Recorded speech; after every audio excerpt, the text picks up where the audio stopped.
Welcome back to Plot Unpacked. Today, I will show you a disaster movie from 2020 titled Greenland. Beware of spoilers. Proceed with caution. We see construction work being done on top of a massive building. Two men are talking about some delays. The one that's frustrated with the situation is the boss, John. Moments later, he's driving his car, listening to the radio about an interstellar comet that will fly by close to Earth. He arrives at a suburban neighborhood and walks up to a house, reluctant to go in. He enters a room where a woman is seen on a treadmill. That's Ally, his wife. They have an awkward conversation surrounding their child, Nathan, and his upcoming birthday party. The son arrives and is excited to see him. They go to his room and talk about a drawing he made of the coming comet, named Clark. As they're laying on the bed, it's revealed that the boy is a diabetic. They talk about John's separation from his mom. Later, the three of them are in a living room listening to the news about the comet. The interstellar body is moving fast toward Earth and is made up of many pieces of ice trailing behind it. That night, he's seen moving back in the house, taking a guest room. The next morning, the dad is listening to the news about the comet again. They're saying that pieces of the comet will fall on Earth, but that there's no reason to worry. While he's cleaning the grill for the upcoming party, Ally walks in and tells him that he needs to go to the store to pick up a few things. He takes his son with him, and while still at the parking lot, everyone is looking up at the sky. They see the comet approaching. Inside the store, as they are shopping, John gets a presidential alert on his phone and then an automated call. No one else in the store is getting the same alert. He is informed that him, along with his wife and his son, are chosen for emergency shelter relocation. The same alert is shown in the house TV, but Ally doesn't see it. John quickly leaves the store with his son. As they're driving home, he sees military vehicles and planes going the other way. When they arrive home, the people have already gathered for the party. John goes to talk to Ally in the kitchen and asks her if she got the same alert. She dismisses him, thinking it's just a test, but he tells her about the military he saw on the way, suspicious about what's happening with the comet. Both of them come back to the living room, where everyone is watching the news, expecting to see a part of the comet hitting the Atlantic Ocean. No one is worried as an image of the fragment is shown on the TV screen and the kids start counting down. When they reach to one, waiting to see the splash in the ocean, nothing happens for a moment. There's a little earthquake and John walks out of the house. He sees a flock of birds flying away, when suddenly a massive shockwave hits him over, felt inside the house as well. He comes back in and everyone is scared, still listening to the news. The newscaster announces that the piece has impacted a city in Florida with a shockwave that was felt for thousands of miles. The city was completely destroyed. As an orbital shot of the comet hitting is being shown on the news, the people wonder if more pieces will hit the planet. John gets another presidential alert. The call plays on both his phone and the TV, so everyone can see what the message says. None of the others are getting the same message, which states that John can't take anyone else to the shelter, except his family. He gets a security code to enter the plane on his phone. The others leave in a panic. John and Ally are packing, worried if they'll have enough insulin for the boy. The child asks about his grandpa. Ally is preparing food and listening to the terrifying news, as John goes to get Nathan, who says that the sky is on fire. Pulling out of the driveway, they see that none of their friends got the same call. One of them tells the family that the news is reporting that a huge piece of the comet, called Planet Killer, will hit the Earth in 2 days. As they are leaving, another neighbor runs to them, begging to take their daughter. John refuses and they drive off, arguing in the car that even if they did take her, she might have been turned away at the airbase. Later, as they are driving, people are seen already looting the stores. Suddenly, they drive up to a massive traffic jam on the highway and John goes the other way, taking a side road. They're listening to the news on the radio, saying that there have been more impacts and others are expected, which might take out entire cities or even cause an extinction-level event. They arrive at the airbase, being guarded by the military. People are gathered around the doors because they're not being allowed in. The family pushes through the crowd and is allowed entrance with the barcode they received. Once inside, they are given wristbands for personal identification and are told to move all their things into one smaller bag. Suddenly, they realize the insulin for Nathan is gone and John goes to take it from the car. Ally goes to tell the soldiers about her husband, but tells them about the boy's diabetes and causes a problem. She's taken to a superior officer that informs her that someone with a chronic condition can't be on the plane.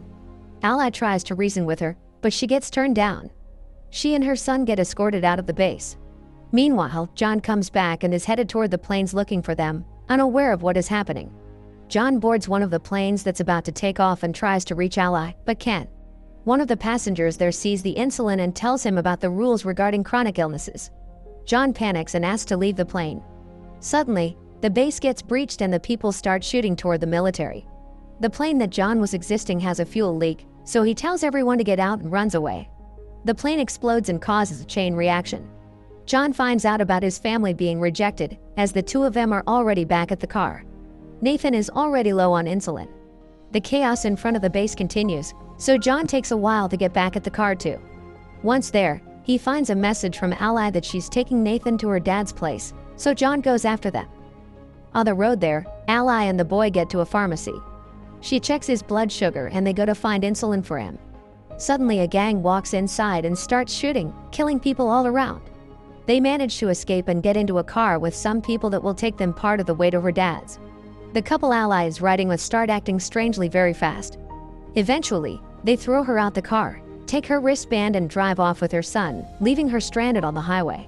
Meanwhile, John is lucky enough to find a ride up north as well.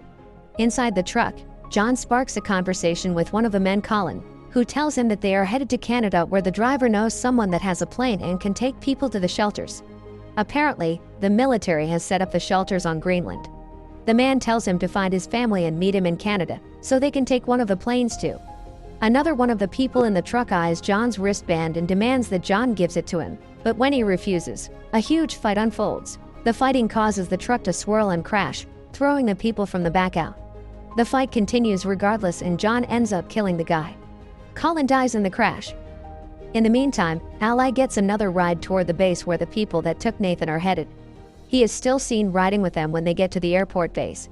At the first stop, as they are showing the wristbands, the boy tells the soldier that those people are not his parents and the soldier gets them escorted away, taking him inside.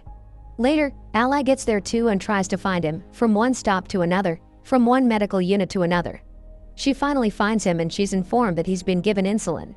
The nurse says she'll help Ally find a military transport to her father's city and that she will stock her with medicine for Nathan. John breaks into a house for some water and food. He checks the news immediately, only to see that the main impact is expected in just under 24 hours. He finds keys to the family's car and takes it, getting to Ally's dad fast. He finds him playing cards with his buddies, asking about his daughter. They decide to put their differences aside and work together to find her and Nathan. Meanwhile, the two of them arrive at a gas station and call the house. John and her father go to pick them up and the family is finally back together. All of them get back to the house and see that the information John got about the shelters was true. He convinces Ally that they should go to Canada and try their luck, so they prepare for the journey there. Unfortunately, they can't convince Ally's father to join them. Suddenly, a giant piece of the comet falls nearby, prompting them to go immediately. Ally's father gives John a gun and says his goodbyes, staying behind as they drive away. John and Ally reconnect during the drive, promising to stay together. They stop for a blockade along the road, when debris from the comet starts falling all around them. John drives out from the line of cars, but the fragments are falling everywhere. Ally gets in the back to cover Nathan, while John tries to find shelter. They stop near a bridge, where others hide as well, but John runs off to help a man out of a burning car. Later that night, they continue their journey and pass into Canada. While searching for the airport, they listen to the radio and discover that they don't have much more time until the biggest part of the comet hits Earth and destroys more than 75% of all living things. As they drive, they see one plane getting air and another almost taking off, so they chase after the second one. John stops the plane by driving right in front of it. The pilot is reluctant to take them in, since he is already at full capacity, but they succeed in convincing him. John has a dream about better times, and when he wakes up they are approaching Greenland. The place seems unaffected by the comet, until a moment later a fragment impacts the water and creates a shockwave that hits the plane. Both engines are failing as the pilot tries to keep the plane in the air. They glide through the air, landing smoothly, but hit the glacier. The pilots are pinned on impact, but John isn't able to help them. He sees a military plane land a mile away, so he shows the people from the plane there, and when they arrive, a military truck takes them in and gets them to the shelter. As they are going inside, the planet killer hits. The impact will reach them in a matter of minutes and the people are still getting deeper inside the shelter. Once inside, they brace for impact and a flashback is seen of their previous life, when they were happy together. 9 months later, the planet is desolated. Cities ruined completely. A radio signal is searching for survivors and establishes a connection, informing the receiving end that the dust has settled and there is no radiation. The hatches of the shelter open and reveal that the family is still alive, facing the ruin of the planet. As a symbol of hope, they see a bird flying outside and start coming out of the shelter. As the Earth is seen from space, radio signals communicate from all around the globe. There are people still alive everywhere on the planet. Don't forget to subscribe and enable notifications. That way you won't miss out on more videos like this. Thanks for watching.